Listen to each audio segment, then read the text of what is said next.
एक गांव में एक हरिया नाम का एक लकड़हारा रहता था। हरिया रोजाना जंगल जाता और लकड़ियां काटता और उसे बाजार में ले जाकर बेचा करता, जिससे उसके घर का रोजी रोटी चलता था। एक दिन हरिया की पत्नी हरिया से, आपके जाने के बाद रुकमणी आई थी। रुकमणी ने एक सोने का हार पहना था, पूरे 10,000 रुपया के थे। वो भी कितने प्यारे लग रहे थे। ये जी, मेरे लिए आप हार कब खरीद के लाएंगे? हरिया जब इस बात को सुनता है तो बोलता है, सुनैना, तुम्हें तो पता ही है, मैं थोड़ा बहुत लकड़ियां काटकर बाजार में बेचकर जो पैसे मिलते हैं उससे तो घर का राशन पता ही चलता है। ऐसे में मैं तुम्हारे लिए हार कैसे खरीद सकता हूँ? क्या कहा आपने? आपको पता भी है, औरत का सबसे बड़ा श्रृंगार गहने से ही होता है। और मेरे को तो आज तक आप एक फूटी कौड़ी का गहना खरीद के नहीं दिया है। मैं कुछ नहीं जानती। आज शाम को मेरे लिए हार लेते आइएगा, वरना घर में घुसने की हिम्मत भी मत कीजिएगा।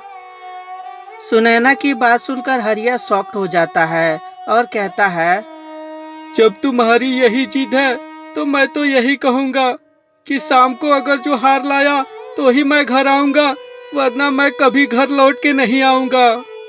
और यह बोलकर हरिया निराश होकर जंगल की तरफ लकड़ियां काटने निकल जाता है।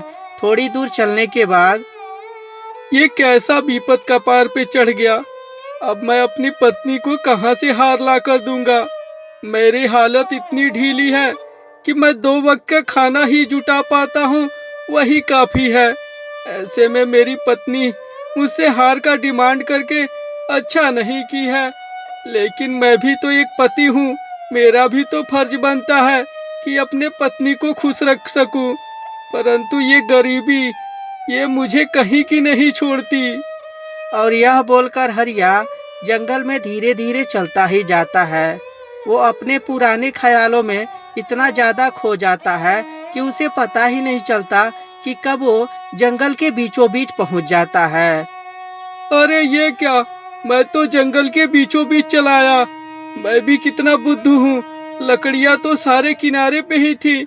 मैं ये कहाँ चला आया, मुझे वापस चलना चाहिए। और यह बोलकर हरिया वापस चलने ही वाला रहता है, तभी एक लकड़ी के कटे हुए होल में देखता है कि ढेर सारे सोने चांदी उसके अंदर रहते हैं।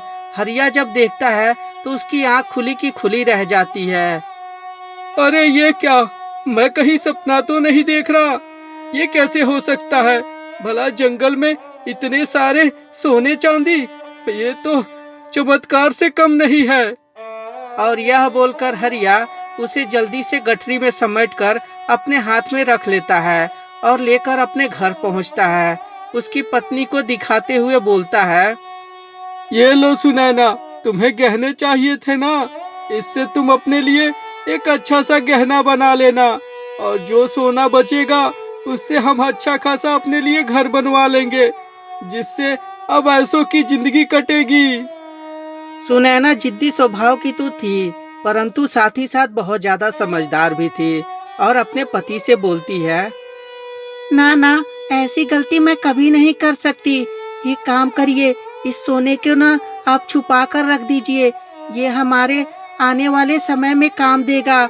और ऐसे भी मैं अपने लिए गहने बनवा कर अगर जो घूमने लगी तो लोगों की नजर पड़ेगी और लोग तरह तरह की बातें करेंगे और धीरे धीरे सारे भेद खुल जाएंगे और घर में ढाका भी पड़ जाएगा।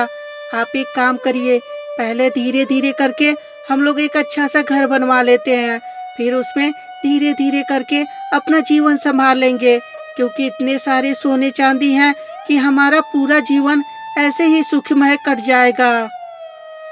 सुनैना की बात सुनकर हरिया आज पहली बार बहुत ज्यादा खुश होता है, क्योंकि आज पहली बार सुनैना हरिया से इतनी समझदारी वाली बात की थी। और इस तरह हरिया अपने लिए एक अच्छा सा घर बनवाता है, जिसमें पति पत्नी दोनों खुशी खुशी रहने लगते हैं। तो दोस्तों, ये छोटी सी कहानी आपको कैसी लगी हमें कमेंट करके जरूर बताएं। अगर जो कहानी अच्छी लगी हो तो कृपया लाइक कर दें और हमारे चैनल को सब्सक्राइब करके घंटी भी दबा दें। और हाँ दोस्तों, अपने दोस्तों के साथ शेयर करना ना भूलें। धन्यवाद दोस्तों।